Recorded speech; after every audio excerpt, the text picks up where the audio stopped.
Faites vos cartons, nous gérons les clients nous-mêmes, dit la fille du PDG en me licenciant à 17h. À 8h17, l'avocat de notre client de 290 millions de dollars envoyait un courriel au conseil d'administration. Le PDG lut le courriel, marqua une pause, puis le relut. Il ferma lentement son ordinateur portable, regarda sa fille, la mâchoire décrochée.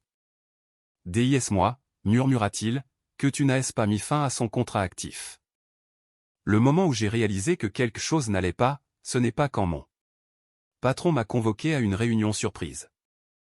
Ce n'est pas quand le responsable des ressources humaines a refusé de me regarder dans les yeux. Et ce n'est certainement pas quand on m'a dit que mon poste avait été supprimé.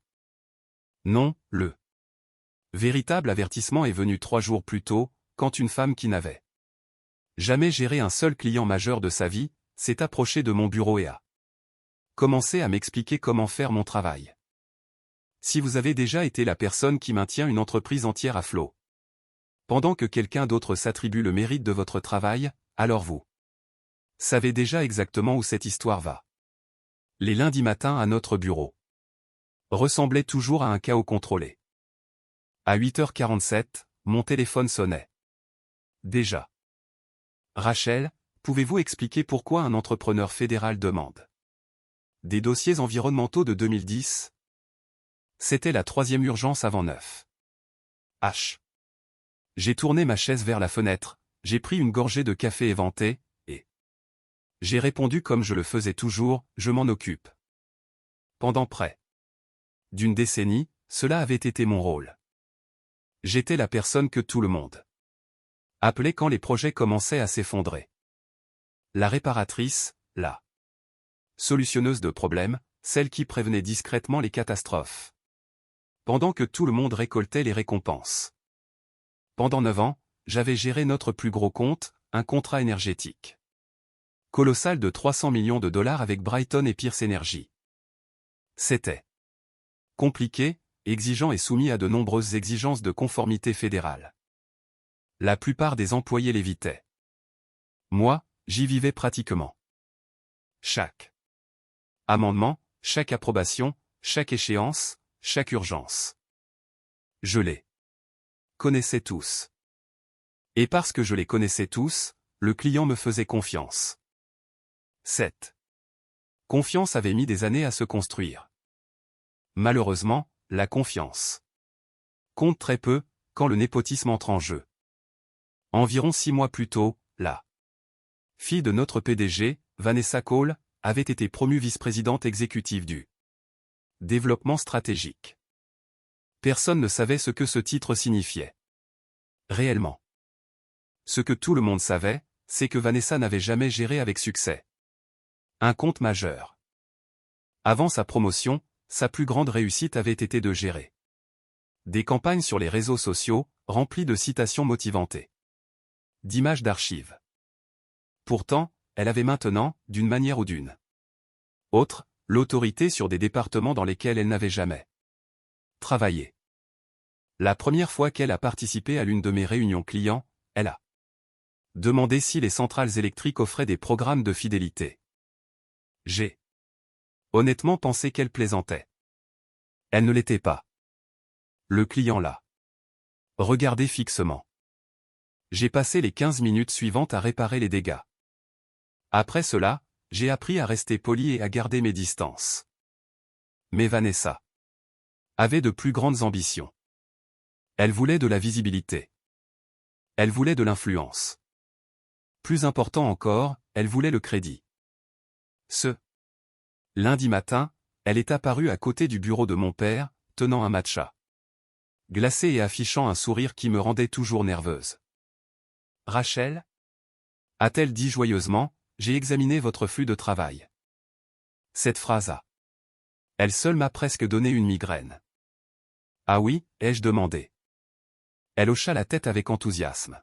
« Je pense que nous pouvons automatiser la majeure partie de cela. » J'ai jeté un coup d'œil aux dizaines de dossiers de contrats actifs, répartis sur mes écrans. La majeure partie de quoi? La partie communication.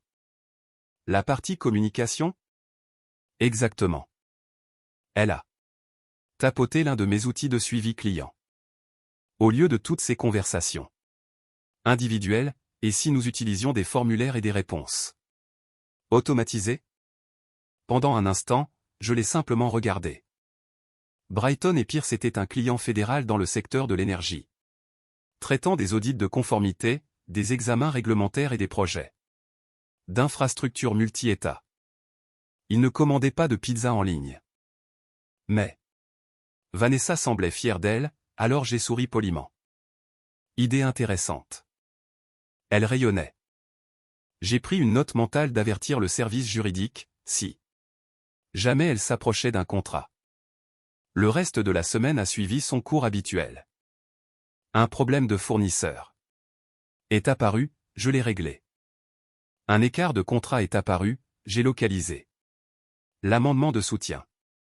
Une question réglementaire menaçait de retarder l'approbation, je l'ai résolue avant le déjeuner.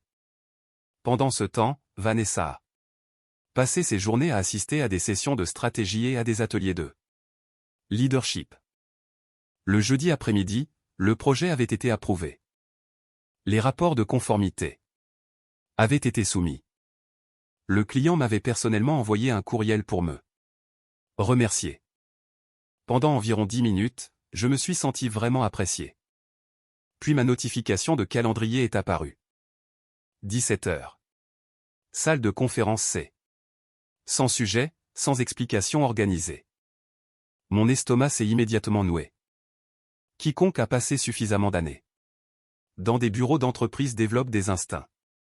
On apprend à reconnaître les problèmes avant même que quiconque ne dise un mot, et cela sentait le problème. À 17 heures pile, je suis entré dans la salle de conférence et Vanessa était déjà assise là. À côté d'elle se trouvait Mélissa des RH. Mélissa semblait mal à l'aise. Vanessa avait l'air excitée. Cette combinaison me disait tout. Rachel, dit Vanessa, joignant dramatiquement les mains. Merci d'être venue. Je m'assis. Sans parler. Le silence fait que les gens révèlent plus que les questions ne le feraient jamais. Vanessa s'éclaircit la gorge. Après avoir examiné l'efficacité départementale et les futurs objectifs organisationnels, nous avons décidé que votre poste n'était plus aligné avec notre direction stratégique. Voilà, le langage corporate, la version professionnelle d'un peloton d'exécution. Je la regardai directement. Vous me licenciez. Mélissa grimaça. Vanessa sourit. Cela fait partie d'une initiative de restructuration. Traduction confirmée. J'étais licencié. Et à en juger par la satisfaction sur le visage de Vanessa, elle attendait ce moment toute la semaine. Qui va s'occuper du compte Brighton & Pearce, ai-je demandé. Nous, répondit-elle avec confiance. Nous. Ce seul mot me fit presque rire, mais je gardai une expression neutre. Mélissa glissa une enveloppe de départ sur la table. Vanessa jeta un coup d'œil à son téléphone. Nous aurons besoin que votre bureau soit vidé avant la fin de la journée. J'ouvris le paquet, le lus, le fermai, puis je me levai tranquillement. Pas de question, demanda Vanessa. Je souris. Pas de question. Ce que je ne lui dis pas, c'est qu'elle venait de faire la plus grosse erreur de sa carrière, et qu'elle ne le savait même pas encore. Au moment où je suis sorti de cette pièce, j'ai pris une décision. Pas de courriel d'adieu dramatique, pas de discours en colère, pas de crise de nerfs sur le parking. Les gens comme Vanessa attendaient des explosions. Ils voulaient des larmes. Ils voulaient de l'indignation. Comme ça, ils pouvaient se dire qu'ils avaient raison. Je ne lui donnerai pas cette satisfaction. Je retournai à mon bureau. Fermai la porte et m'assis tranquillement un instant. La silhouette de la ville s'étendait à travers les fenêtres. 9 ans de nuit tardive, 9 ans d'appel d'urgence, 9 ans à réparer les erreurs des autres, et maintenant c'était fini. Ou du moins, c'est ce qu'il pensait. Je me suis connecté à mon ordinateur. Une dernière fois. Pas de fichier supprimé, pas de sabotage, pas de vengeance. Tout est resté exactement là où ça devait être. Chaque contrat, chaque rapport. Chaque enregistrement de communication. Parfaitement organisé, exactement comme. Je les avais toujours gardés. Parce que le professionnalisme n'est pas quelque chose que l'on abandonne, quand les autres arrêtent de le montrer. J'ai retiré une photo encadrée de ma mère de mon bureau. C'était la seule chose que j'ai emballée. Tout le reste est resté. Alors que je marchais dans le bureau, les employés ont levé les yeux de leurs écrans. Certains semblaient surpris. Certains semblaient mal à l'aise. Quelques-uns semblaient coupables. Personne n'a dit grand-chose.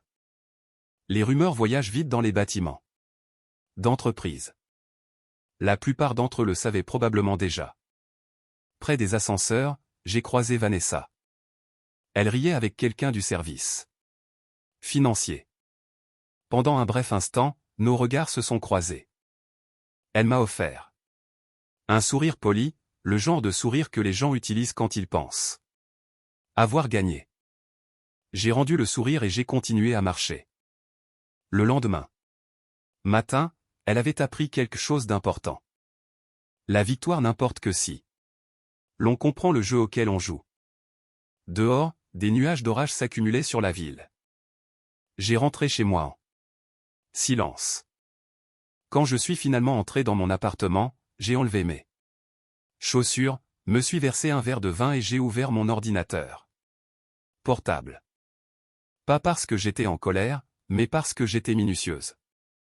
Il y a une différence. Vous voyez, la plupart des gens se souviennent des conversations. Moi, je me souviens des contrats, surtout les importants. Étage 6 mois plus tôt, lors d'un examen de conformité particulièrement difficile. J'avais aidé à négocier un amendement crucial avec Brighton et Pierce Energy.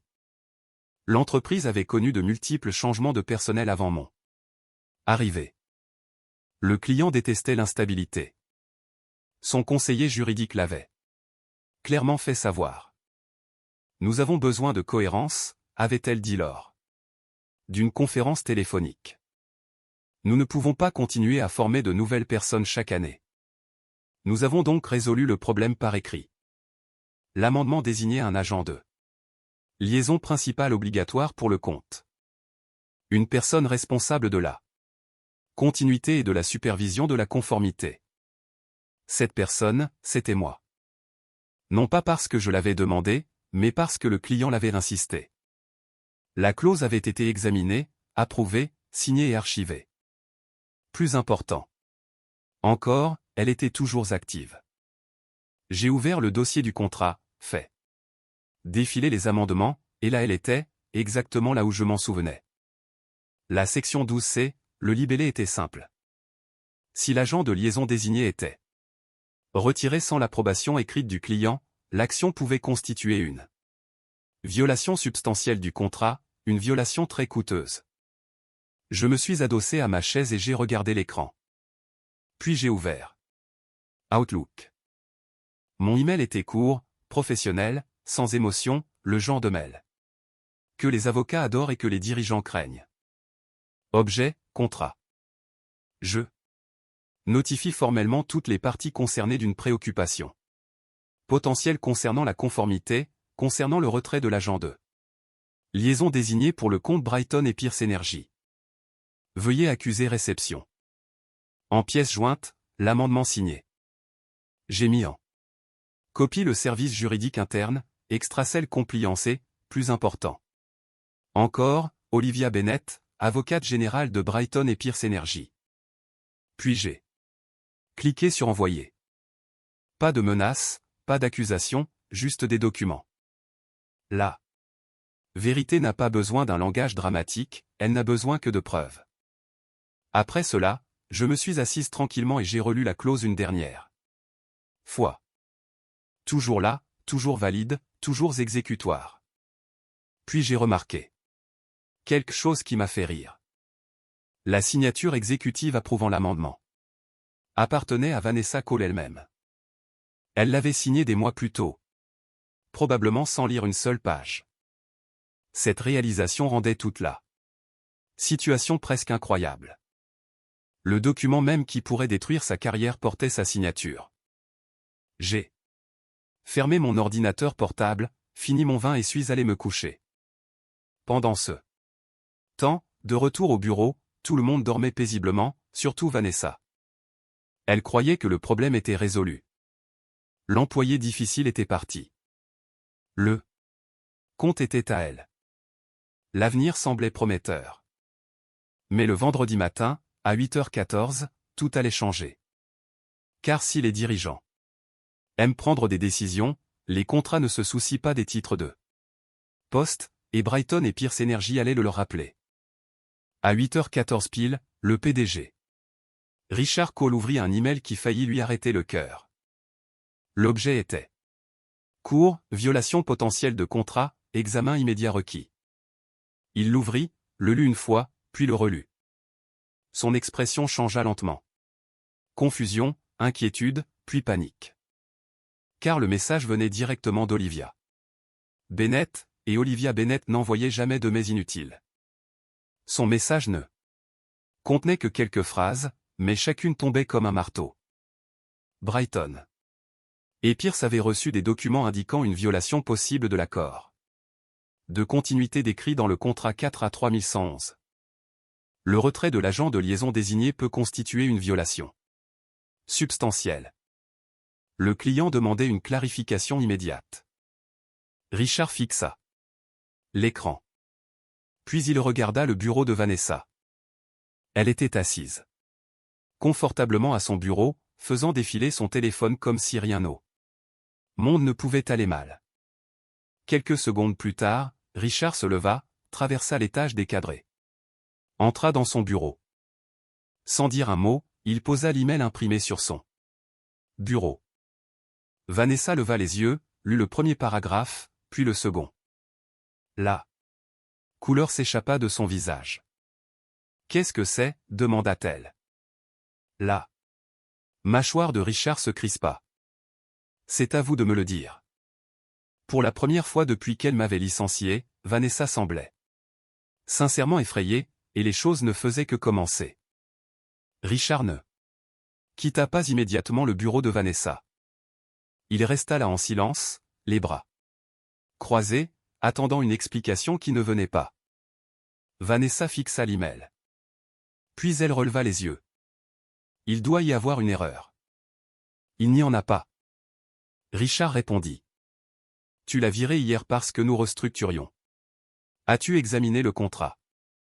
D'abord? Vanessa hésita. Cette hésitation était toute la réponse dont il avait besoin. De retour à son bureau, Richard appela immédiatement le service juridique. 10 minutes plus tard, les avocats de l'entreprise sortaient des contrats des archives et examinaient chaque amendement lié au compte Brighton et Pierce.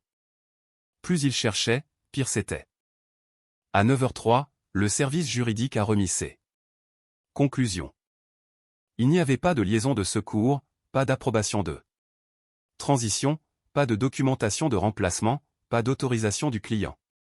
Rien.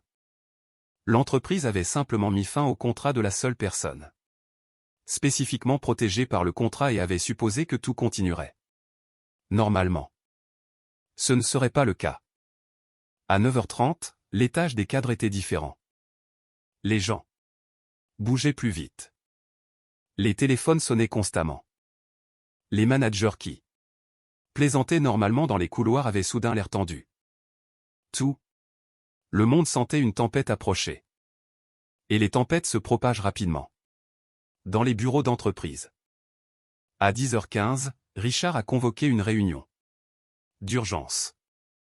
Étaient présents Richard Cole, Vanessa Cole, la directrice financière Angela Ross, le conseiller général Thomas Grant, le chef des opérations Michael Pierce. L'ambiance dans la salle de conférence était comme une cocotte minute. Thomas a ouvert la réunion. Nous avons un problème, a-t-il affirmé. Il a posé l'amendement du contrat sur la table. La section 12C est exécutoire. Angela soupira lourdement. À quel point? Thomas ajusta ses lunettes. Si Brighton et Pierce décident que cela constitue une rupture de contrat, ils ont des motifs de le résilier. Silence. Angela baissa lentement sa tablette. Michael regarda vers la fenêtre. Richard fixa directement Vanessa. Personne ne voulait dire le chiffre. Finalement, Angela le fit. Le compte génère environ 300 millions de dollars. La pièce redevint silencieuse. 300 millions. Soudain, le licenciement ne semblait plus aussi stratégique. Vanessa croisa les bras. Nous pouvons arranger ça. Tout le monde la regarda. Elle continua avec confiance. Nous expliquerons la situation. Thomas rit. Non pas parce que c'était drôle, mais parce qu'il ne pouvait pas croire ce qu'il venait d'entendre. Expliquer quoi? Que nous sommes en restructuration. Le contrat s'en fiche. Nous allons négocier. Le contrat s'en fiche. Nous allons les rassurer. Le contrat s'en fiche. Chaque réponse frappait comme un mur de briques. Car Thomas avait compris quelque chose que Vanessa n'avait pas compris. Les contrats ne sont pas des suggestions, ce sont des promesses, et les promesses deviennent très coûteuses quand elles sont rompues. À l'heure du déjeuner, les choses ont empiré. Brighton et Pierce ne répondaient pas aux appels. Ils ne retournaient pas les emails. Ils n'accusaient pas réception des messages. Ils sont simplement restés silencieux, et le silence d'un client majeur est terrifiant. Surtout quand ce client a des avocats. À 12h47, un autre problème est apparu. Un client secondaire a envoyé un email aux opérations. L'objet était poli. Le contenu ne l'était pas. Après avoir appris les récents changements de personnel, il mettait en pause les initiatives à venir en attendant un examen. Angela a lu l'email 2 fois, puis l'a laissé tomber sur la table. Magnifique. L'effet domino avait commencé. Un client devient nerveux, puis un autre, puis un autre. La confiance se propage, mais la panique se propage plus vite. Pendant ce temps, Vanessa commençait à craquer. La confiance qu'elle affichait hier disparaissait. En milieu d'après-midi, elle m'avait appelé 3 fois. Je n'ai pas répondu. Le premier message vocal semblait joyeux. Salut Rachel, je prends juste des nouvelles. Nous aimerions discuter de quelques points en cours. Appelle-moi quand tu as un moment. Supprimé. Le second semblait nerveux. Il semble y avoir une certaine confusion concernant les responsabilités du compte. Nous devrions probablement parler. Supprimé. Le troisième semblait désespéré. Rachel, s'il te plaît, rappelle-moi. Cette situation devient compliquée. Supprimé. Je n'ai jamais répondu. Car pendant que Vanessa faisait les 100 pas dans son bureau, j'étais assise en face de quelqu'un de bien plus intéressant. Elle s'appelait Samantha Reed, l'une des consultantes les plus respectées dans le secteur de l'énergie. Nous nous rencontrions dans un café tranquille du centre-ville. Elle a écouté attentivement pendant que j'expliquais tout. Quand j'ai eu fini, elle a ri. Pas poliment, pas discrètement, elle a vraiment ri. Laissez-moi bien comprendre, a-t-elle dit. J'ai acquiescé. Ils ont viré la personne nommée dans le contrat, n'est-ce pas? Sans l'approbation du client. Exact. Et maintenant, ils découvrent pourquoi c'était une terrible idée. Également exact. Samantha se pencha en arrière dans sa chaise. C'est incroyable. Je souris. Je pensais que vous apprécieriez. Oh, j'apprécie. Elle remua son café. Puis elle devint sérieuse. Vous savez qu'ils vont essayer de vous faire revenir. Probablement. Irez-vous? Je regardais par la fenêtre. La circulation roulait sans cesse. Dans la rue. Des gens se pressaient entre les bâtiments. La ville continuait. Exactement comme d'habitude, mais ma vie avait changé, et étrangement, ça faisait du bien. Non, dis-je finalement. Samantha sourit. J'espérais que vous diriez ça. Elle tendit la main dans sa mallette et glissa un dossier sur la table. Je baissai les yeux. Proposition de consultation, opportunité de partenariat, service de conseil. Indépendant. Soudain, l'avenir semblait beaucoup plus intéressant que le passé. De retour au bureau, la crise s'aggravait. Les employés avaient commencé à murmurer. Des questions se répandaient. Vanessa avait-elle l'autorité de licencier Rachel? Pourquoi le service juridique n'avait-il pas été consulté? Pourquoi Brighton et Pierce refusaient-ils toute communication? Pourquoi d'autres clients étaient-ils soudainement nerveux? Personne n'avait de réponse, mais tout le monde savait une chose. L'entreprise ne faisait plus face à un problème de personnel. Elle faisait face à une catastrophe, et le soir, le conseil d'administration allait s'en mêler. C'est là que la vraie panique commencerait. La réunion du conseil d'administration était prévue pour 18 heures. Pas d'assistant, pas de chef de département, pas d'observateur, juste les personnes qui seraient finalement responsables d'expliquer comment un compte florissant était soudainement devenu un cauchemar corporatif. À 17h45, l'étage des cadres ressemblait à un bâtiment en attente d'un tremblement de terre. Personne ne parlait plus fort que nécessaire. Les téléphones vibraient constamment. Les employés évitaient le contact visuel. Tout le monde sentait que quelque chose de grave se passait à huis clos. Dans la salle du conseil, la tension remplissait chaque chaise. Richard arriva, l'air 10 ans plus vieux que le matin même. Angela était assise à côté d'un écran de projecteur, examinant les rapports financiers. Thomas organisait les documents juridiques en pile soignée. Les membres du conseil entraient un par un. Personne ne souriait. Personne ne faisait de petits discours. À 18h pile, le président ouvrit la réunion. Commençons. Angela se leva la première. Elle ne perdit pas de temps. Si Brighton et Pierce résilient le contrat, nos revenus du 4e trimestre subiront un coup sévère. Une diapositive apparut à l'écran, perte projetée. Exposition future, impact opérationnel. Les chiffres semblaient laids, très laids. Elle passa à la diapositive suivante. Si les comptes secondaires commencent à suivre leur exemple, les pertes projetées totales pourraient dépasser 140 millions de dollars au cours des 18 prochains mois. Plusieurs membres du conseil échangèrent des regards. Personne n'aimait ce qu'ils voyaient. Puis Thomas se leva, document juridique en main. Je voudrais inclure l'amendement 12C dans le dossier. La pièce devint encore plus silencieuse. Thomas lut la clause à voix haute. Chaque mot tombait plus lourd que le précédent. Quand il eut fini, personne ne parla pendant plusieurs secondes. Finalement, le président regarda Richard.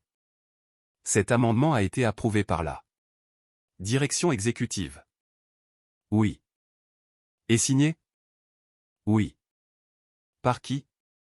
Richard ferma brièvement les yeux, puis répondit, Vanessa Cole.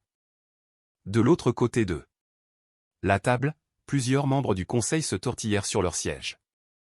Un directeur âgé se pencha lentement en arrière. Vous voulez dire le dirigeant qui a mis fin au contrat de l'agent de liaison désigné? Oui. Le silence qui suivit sembla interminable. Finalement, un autre membre du conseil parla. Y a-t-il eu un remplaçant approuvé? Non. Un plan de transition? Non. Une autorisation du client? Non. Chaque réponse semblait pire que la précédente. Le président croisa les mains. Donc, si je comprends bien. Personne ne l'interrompit. Un agent de liaison protégé a été licencié. Oui. Une clause de continuité contractuelle a été violée. Oui. Aucune procédure de transition n'a été suivie. Correct. Et le client n'a découvert cela que parce que l'ancien employé les en a informés. Thomas hocha la tête. C'est exact. Le président se pencha en arrière. Pour la première fois de la soirée, une véritable frustration apparut sur son visage. Ce n'était pas une erreur. La pièce resta silencieuse. C'était de la négligence. Personne ne contredit. Car les choses empirèrent encore. Le téléphone d'Angela vibra. Elle baissa les yeux, lut le message. Son expression changea instantanément. Quoi maintenant? Demanda Richard. Angela leva lentement les yeux. Nous avons perdu l'accès au portail. Thomas se figea. Quoi? Brighton et Pierce a supprimé nos autorisations administratives. La salle explosa. Non pas de cris, mais de quelque chose de bien pire, la peur. Car supprimer l'accès signifiait une chose, le client se préparait à la séparation. Et les entreprises ne se préparent pas à la séparation, à moins d'avoir déjà commencé à y songer. Le président se leva. Combien de temps avons-nous? Thomas répondit honnêtement. Aucune idée. Cette réponse terrifia tout le monde. Car les délais sont gérables. Les délais inconnus ne le sont pas. Pendant ce temps, Vanessa n'était pas dans la pièce. Le conseil l'avait spécifiquement exclue de la participation. Pour la première fois. Depuis sa promotion, elle n'était pas traitée comme une cadre. Elle était traitée comme un passif. De retour dans son bureau, elle était assise seule. Son téléphone reposait sur le bureau. 3 appels sans réponse de ma part, 4 emails, 0 réponse. Elle essaya à nouveau. Rachel? Sur répondeur. Supprimé. Quelques minutes plus tard, elle tenta encore une fois. Rachel, nous avons vraiment besoin de votre aide. Supprimé. Puis un autre. Nous pouvons trouver un arrangement. Supprimé. L'ironie était presque douloureuse. Moins de 24 heures plus tôt, elle m'avait fièrement informé que mes services n'étaient plus nécessaires. Maintenant, elle les suppliait. Mais certaines opportunités ne se présentent qu'une seule fois, et elle avait déjà utilisé la sienne. De l'autre côté de la ville, j'étais assise dans mon appartement.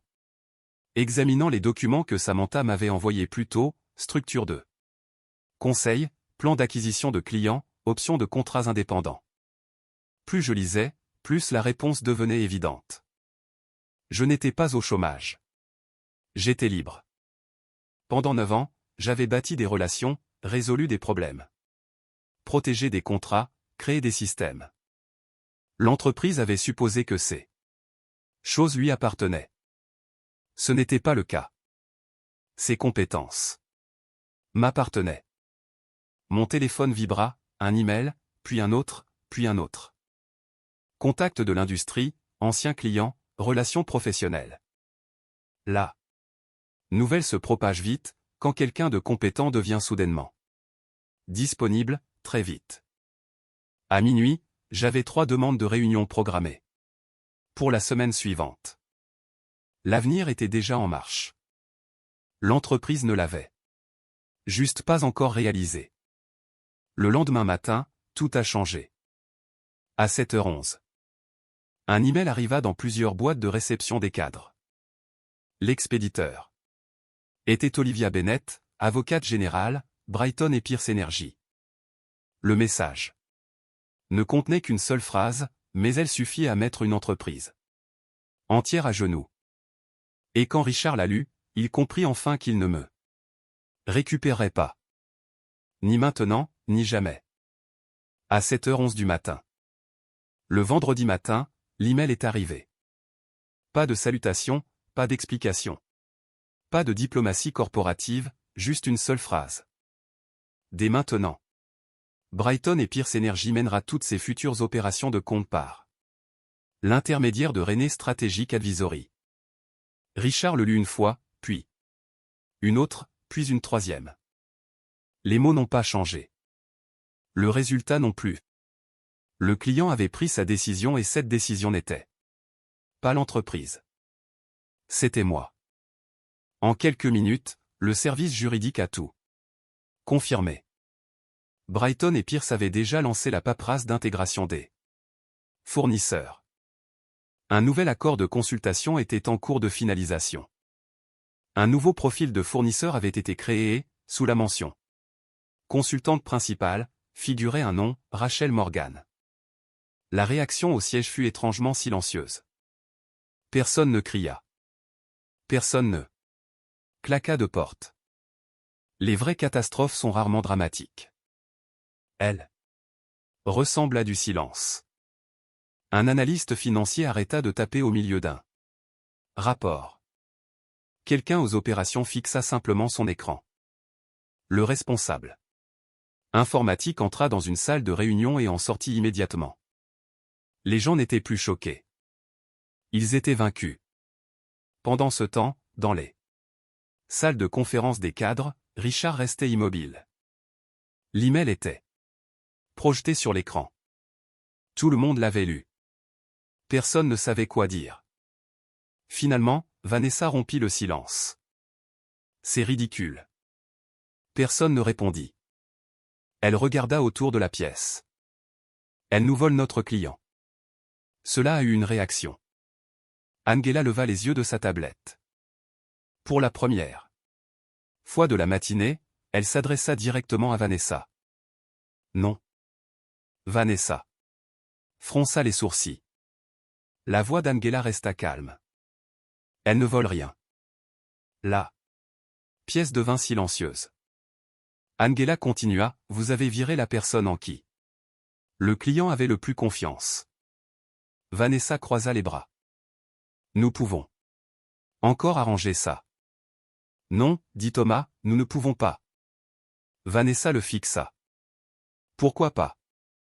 Thomas fit glisser le contrat sur la table. La page s'ouvrit directement sur l'amendement. Sa signature se trouvait en bas. La même signature qu'elle avait écrite des mois plus tôt sans prendre la peine de lire ce qu'elle approuvait. Le client ne suit pas Rachel, dit Thomas. Le client suit la compétence. Personne n'a discuté parce que personne ne pouvait. Pendant des années, les gens avaient confondu la fiabilité de Rachel avec sa remplaçabilité. Maintenant, ils comprenaient la différence. Vanessa se leva brusquement. Nous avons construit ce compte. Angela rit, pas fort? Juste assez. Non. Elle désigna le contrat. Rachel a construit ce compte. La pièce redevint silencieuse. Vanessa regarda son père, attendant du soutien, attendant d'être sauvé. Attendant quelque chose. Richard ne lui donna rien car, pour la première fois, il était forcé de voir la réalité. Pas la version créée par les titres, pas la version protégée par la famille, la réalité. L'entreprise n'avait pas perdu un employé. Elle avait perdu la personne qui comprenait comment tout fonctionnait. Réellement. Et maintenant, quelqu'un d'autre possédait cette expertise. À midi, un autre email arriva, puis un autre, et un autre. Plusieurs clients secondaires demandèrent des clarifications concernant les changements de direction. 2. Compte Mir en pose des projets à venir. 1 demanda un examen complet du contrat. La confiance s'évaporait, vite. À 14 heures, le conseil se réunit à nouveau. Cette réunion fut plus courte, beaucoup plus courte. Les conclusions étaient déjà évidentes. Un examen formel débuterait concernant la supervision exécutive, les décisions de promotion, les défaillances de gouvernance et la responsabilité des dirigeants. Personne n'eut besoin de prononcer le nom de Vanessa. Tout le monde le savait déjà. Ce qui surprit Richard fut d'entendre son propre nom inclus dans la discussion, car les échecs de leadership appartiennent rarement à une seule personne. Les personnes qui autorisent de mauvaises décisions partagent la responsabilité de celles-ci.